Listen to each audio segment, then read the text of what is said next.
Qué bueno, Luz Helena, gracias por el reporte. Y precisamente desde ahí, donde usted está, desde el Hospital Francisco, aprobó la canonización del llamado médico de los pobres, José Gregorio Hernández, que se convierte en el primer santo venezolano.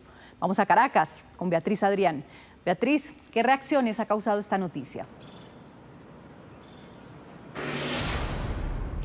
Hola, muy buenas tardes, Margarita. Lo primero que debo decir es que gran alegría, conmueve hasta las lágrimas a los venezolanos que se han acercado a la iglesia La Candelaria en Caracas, donde reposan los restos de José Gregorio Hernández. Lo otro fue sorpresa porque fue el mismo Papa Francisco en su lecho de enfermo quien ha firmado pues este decreto de canonización o que va a canonizar a José Gregorio Hernández, convirtiéndolo en el primer santo universal, hay que decirlo, en todo el mundo, que va a ser conocido así como el primer santo venezolano por lo que fueron sus señales de vida como médico venezolano, que nació en 1854, murió a la edad de 54 años y que ha dejado un legado de atención a los pobres. Justamente esto nos dijeron en la iglesia La Candelaria de Caracas los fieles que acudieron allí para pedirle también por su salud, por la salud del pueblo venezolano en medio de una desesperanza.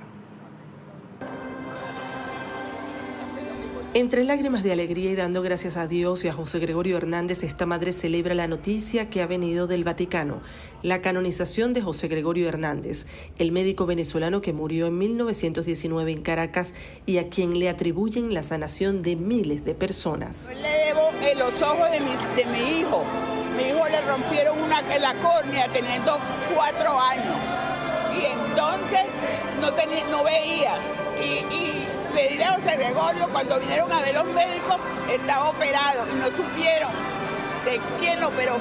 Me contenta mucho que el Papa esté trabajando. Me han contado pues que firmó la autorización para la canonización del doctor José Gregorio Hernández ayer en una sesión de 3 horas de trabajo. Al conocer la buena nueva del decreto de la Santa Sede que aprueba la canonización, cientos de fieles católicos están acudiendo a dar gracias a Dios y al Papa Francisco en la iglesia La Candelaria de Caracas, donde reposan sus restos. La causa de santidad de José Gregorio Hernández fue iniciada en 1949 y ha pasado por diferentes etapas. En 1986, Juan Pablo II lo declaró venerable. En 2020, el Papa Francisco aprobó el milagro que lo elevó a beato. Esto tras un largo proceso para demostrar el milagro de la niña Yatsuri Solórzano, de 10 años de edad, quien recibió una bala en la cabeza durante un robo en una alejada población del estado Apure en 2017.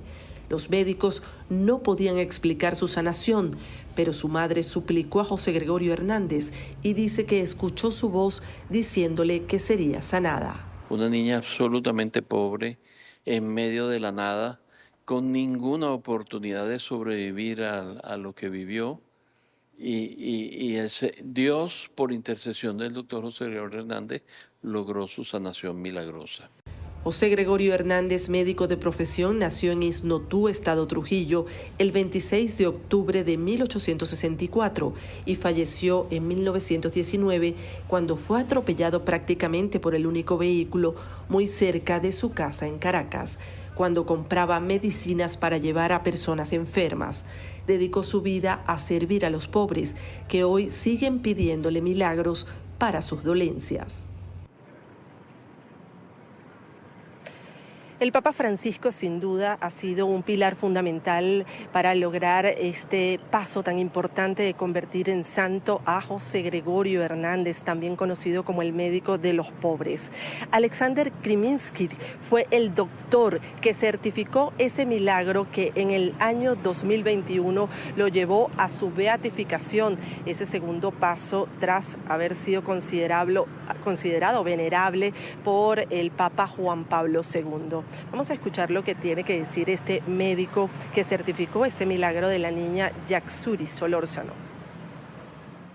Ella iba con su papá en una motocicleta y trataron en un camino rural de robarle la moto. El papá trató de huir y en el momento que giró la moto le dispararon y le dieron fue a la niña y los derribaron a ambos de la moto. Después la recogen de allí, la llevan en una canoa, después en el lomo de un caballo, hasta que consiguieron un vehículo en una finca y ese vehículo logró llegar hasta un ambulatorio. Un paciente muy mal herido, un paciente contaminado, con gran cantidad de fragmentos vegetales, con fragmentos metálicos de los perdigones de la escopeta, con fragmentos óseos, un cráneo destrozado, un cerebro desvitalizado, con pérdida de masa encefálica, sangrando. Esa es la imagen que teníamos y por eso el comentario de que era difícil que sobreviviera. Y nosotros en ese momento realmente, y yo confieso, yo no tenía ningún pensamiento religioso ante la situación, porque en el ejercicio de la medicina pues uno se vuelve más pragmático y se basa más en la ciencia que en lo inexplicable. 2 años después, cuando le hacemos la entrevista, ella nos cuenta que ella le pidió el milagro a José Gregorio Hernández y que cuando entramos a quirófano, ella había sentido su presencia, que la abrazó y que le dijo que todo iba a salir bien. Pero la paciente se mantuvo más o menos estacionaria durante unos 5 o 6 días y ya a partir del 7º día empezó una evolución absolutamente satisfactoria al punto de que a los 10 días estaba totalmente normal caminando a mi consultorio desde el hospital, que estaba aproximadamente a unos 300 metros. Todavía no salimos de la emoción, pues ya que recibimos la noticia esta mañana y ha sido pues una gran bendición para todos. Hemos estado todo el día de entrevista en entrevista, de llamada en llamada y pues para nosotros es un gran orgullo, es un premio al pueblo venezolano. Me cambió un poco más la fe. Creo que ahora pienso que todo, bueno, siempre lo creí, pero ahora con mucho más firmeza que toda situación puede tener un desenlace satisfactorio, que no debemos vencernos o dejarnos vencer nunca por la adversidad. Explicaba el obispo auxiliar de Caracas que ya José Gregorio Hernández es santo para los venezolanos, que ahora lo que va a suceder es que se va a convertir en santo universal y que esto se ha demostrado por la vía ya no de un milagro en esta oportunidad, sino por la vía de que donde hay un venezolano en varios países del mundo, donde hay más de 7 millones de venezolanos regados, tienen un altar con la imagen de José Gregorio Hernández, donde lo invocan, donde le piden, incluso en Colombia, en Ecuador y en otros países de América Latina y del mundo, le piden por la salud de los venezolanos, pero también por la reconciliación de este pueblo, nos decían en la iglesia La Candelaria. Margarita.